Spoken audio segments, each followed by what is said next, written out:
What if Ahsoka met with Anakin before Order 66? Let's explore the depths of the scenario in the video. Ahsoka nervously paces the floor of Suundari Palace, trying to make sense of everything she heard from Almec. So Maul wanted Anakin and Obi-Wan here instead of her. Obi-Wan made sense, but what did he want Anakin for? A second, more pressing question came to mind. Is he in danger? She knows that finding Maul will give them all the answers, but there's no telling where he could be.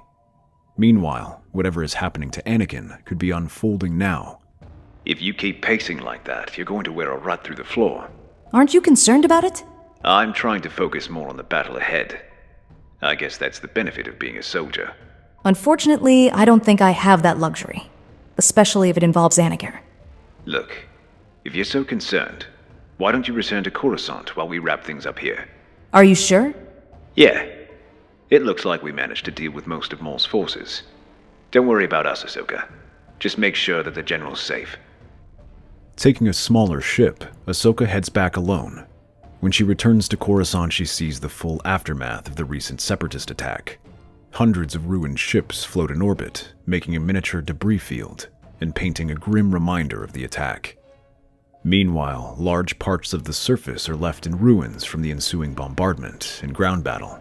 But she also learns that so much of the planet is still standing thanks to Anakin's daring rescue of the Chancellor. Now he is acting as his aide and bodyguard.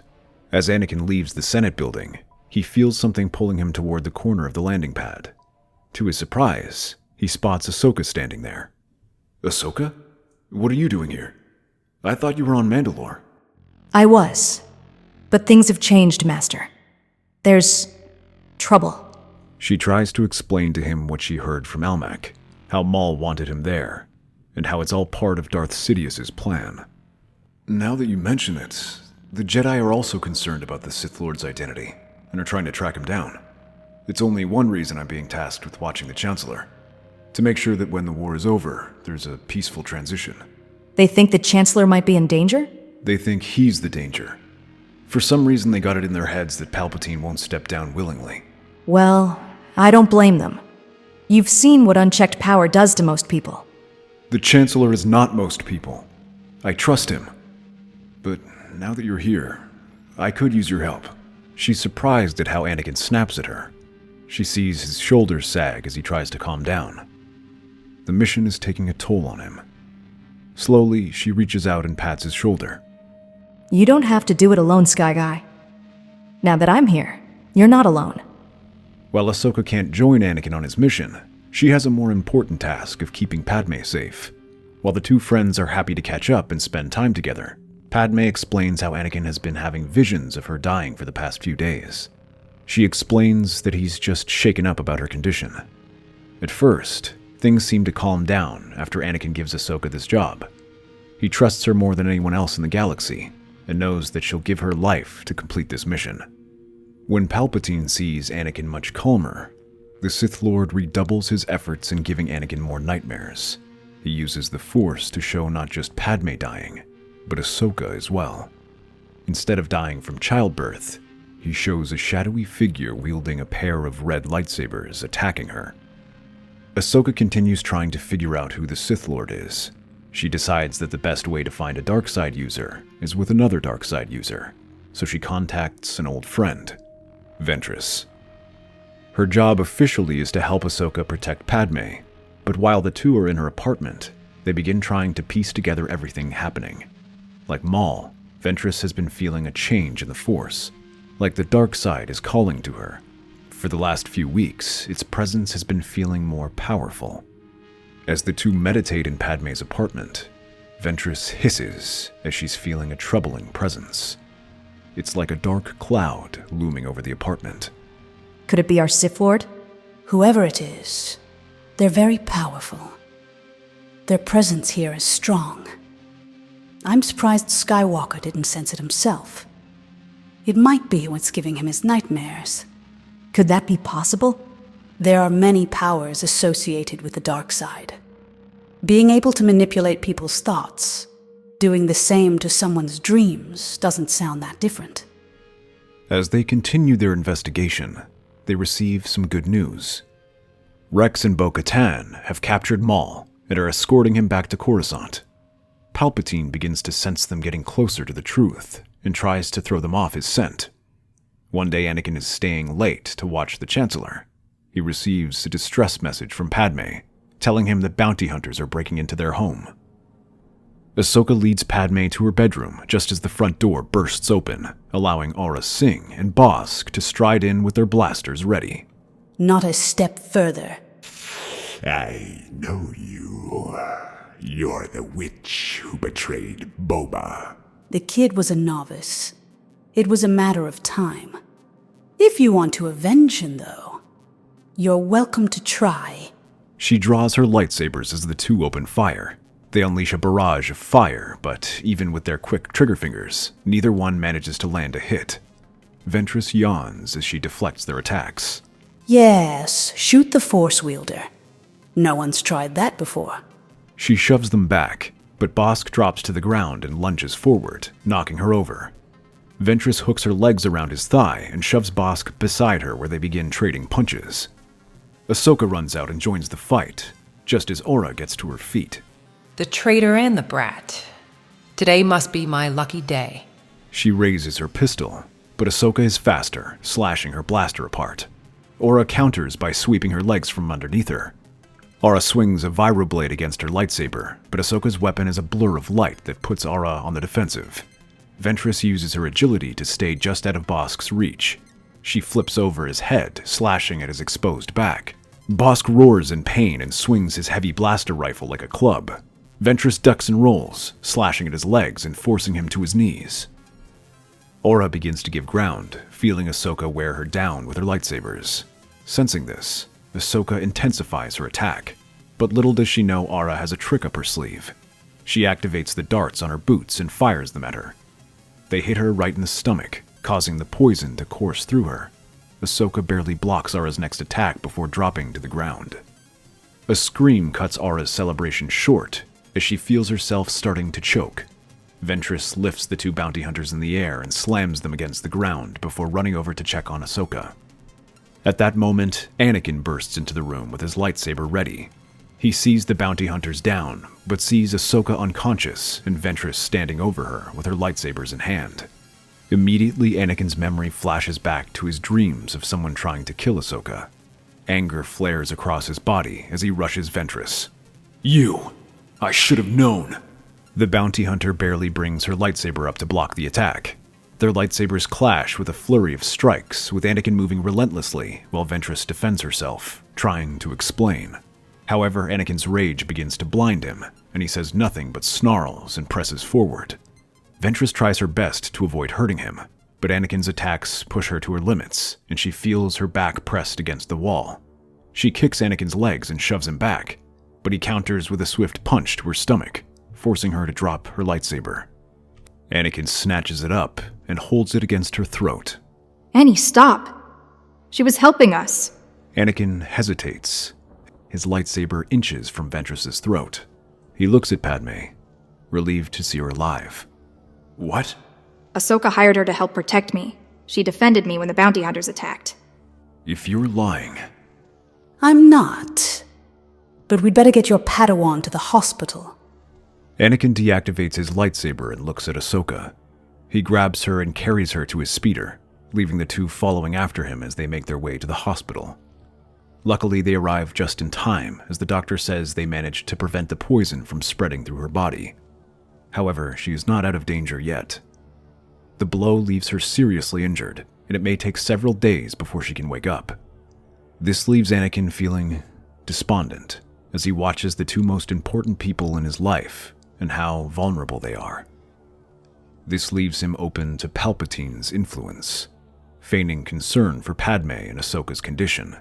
He takes Anakin to the opera, where he can take his mind off recent events. There, Palpatine reveals the power of the dark side and how they can be used to prevent someone from dying. At first, Anakin can barely believe this, but as Palpatine looks him over, he begins smiling. "Oh, what I say is true, but it is a power reserved only for the strongest. Those willing to do whatever it takes to learn it. Anakin seriously considers this offer as he stands in the hospital. It's one thing to be haunted by dreams, but it's another to see someone close to death right in front of him. He's so consumed with the decision that he barely notices Ventress approaching him until she sits beside him. I suppose you want an apology for nearly killing you. Don't flatter yourself. You didn't even come close. I see your attitude hasn't changed. It fits being a bounty hunter. But you should know Ahsoka didn't just ask me to guard your precious senator. She wanted me to help track down this Darth Sidious because she's worried about what he'll do to you. Although it seems like you haven't changed. The same reckless and stubborn kid I knew back in the war. Will never give a second thought about his actions. Don't you dare judge me for being selfish. I'm doing this for her. Really now? Because it sounds like you're doing it for you. She's trying to protect you from a hidden plot, and you're following blindly to whoever dangles powers.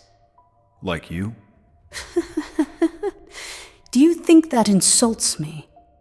I know what I was, and let me tell you, that path was not fun.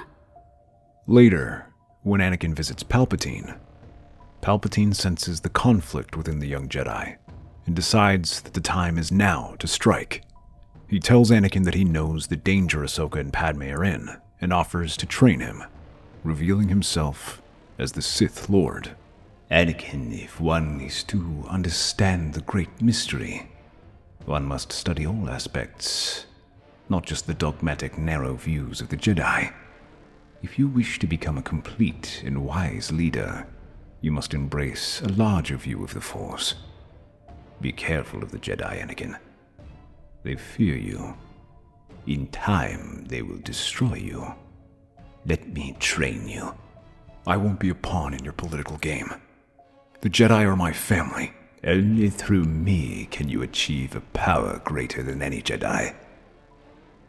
Learn to know the dark side of the Force, Anakin, and you will be able to save your wife from certain death.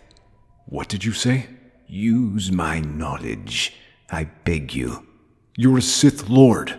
I know what has been troubling you. Listen to me. Don't continue to be a pawn of the Jedi Council. Ever since I've known you, you've been searching for a life greater than that of an ordinary Jedi. A life of significance, of conscience. You're wrong. His hand wavers as he thinks of the possibilities. The chance to save Ahsoka and Padme, as well as finally being able to make a difference in the galaxy. But then the words of Ventress run through his mind, of how he allows himself to be controlled by others. Then more thoughts come rushing in. The scattered bits of Ahsoka's warning. How this mysterious Sith wants to use him. Slowly, Anakin draws his lightsaber and shakes his head. I won't join you. Without giving him chance to answer, Anakin rushes at Palpatine, who ignites his own lightsaber and blocks the attack. This all but confirms everything Anakin suspected. Reconsider. I beg you. Never. Snarling, the Chancellor shoves him back and thrusts his lightsaber forward, nearly skewering Anakin. In an instant, he drops the persona of a frail old man and shows his true power. His movements become lightning fast, forcing the younger man to get on the defensive. He feels the searing heat of Palpatine's lightsaber as it almost cuts him a dozen times. In desperation, Anakin shoves him back with the Force. This throws Palpatine back into his office, where Anakin regains momentum and brings his lightsaber down.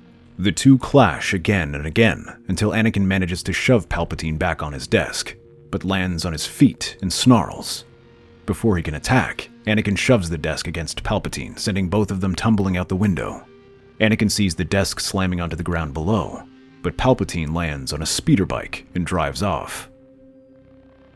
As Palpatine enters the hospital, his eyes gleam dangerously as tendrils of Sith lightning emerge from the ground while he walks. The hospital staff and guests run off, leaving the Sith Lord behind. The only two people left are two women. Ventress ignites her lightsabers and blocks the initial lightning strike, while Padme fires her blaster at him. The Sith Lord effortlessly deflects the shots with a flick of the wrist. Palpatine counters with a powerful Force push. While Ventress manages to leap over the attack, it sends Padme stumbling off her feet. Ventress lands close and swings her lightsabers at him. He blocks these attacks and counters with a barrage of his own. Even with 2 blades, Ventress struggles to block his attacks and force him back. Behind Palpatine, Anakin bursts in the room just as Ventress staggers back under the assault. Anakin leaps forward and blocks the attack. He charges at Palpatine, letting their lightsabers clash in a flurry of sparks as Ventress joins in. Together, the two begin to press him back, holding him in place to force Ventress to try stabbing him. Palpatine slides back from the blow, then flips backward, kicking both of them before striking Anakin while he stumbles. The Jedi feels a searing pain as the lightsaber slices across his forearm. He counters with his lightsaber techniques, trying to regain the initiative. This does keep Palpatine at bay for a bit, but Palpatine recognizes the fighting style and waits for the perfect opportunity before blocking an attack and headbutting him. Palpatine's power proves overwhelming, and his relentless assault drives Anakin back, pushing him against the wall. Gasping for breath, Anakin struggles to rise, his heart heavy with failure. The Sith Lord continues to push until the walls crack behind him, then walks past him to open the door. He finds it empty, save for an open window. As Palpatine walks towards the ledge, a Lat gunship suddenly appears and shines its lights at him. The Sith Lord hisses as its cannons point at him and begin firing. The hospital room goes up in a burst of fire, throwing him against the floor and giving Anakin, Padme, and Ventress a chance to recover. When the gunship stops firing, they rush inside and point their weapons at him. "Don't move!" To his surprise, the Chancellor begins laughing. Do you think you've won? Pilot, execute Order 66. However, the gunship does not fire. Instead, it opens its bay doors and reveals no clones, but Mandalorians. A squad of them led by Bo-Katan and Ahsoka leap out, firing stun rounds on the Chancellor. Maul told us everything after we captured him. Now these two can stand on trial. Anakin looks over towards Ahsoka and embraces her. "You're okay. I'm so relieved to see you're okay, Snips." What? Did you think I didn't have a plan, Sky Guy? Now, we're not telling the Jedi Council about this. Oh, hell no. That's our theory. The Star Wars universe is a galaxy filled with exciting stories and possibilities, and we love exploring them. If you want to accompany us on this journey to a galaxy far, far away, then please like, share, and subscribe to our channel.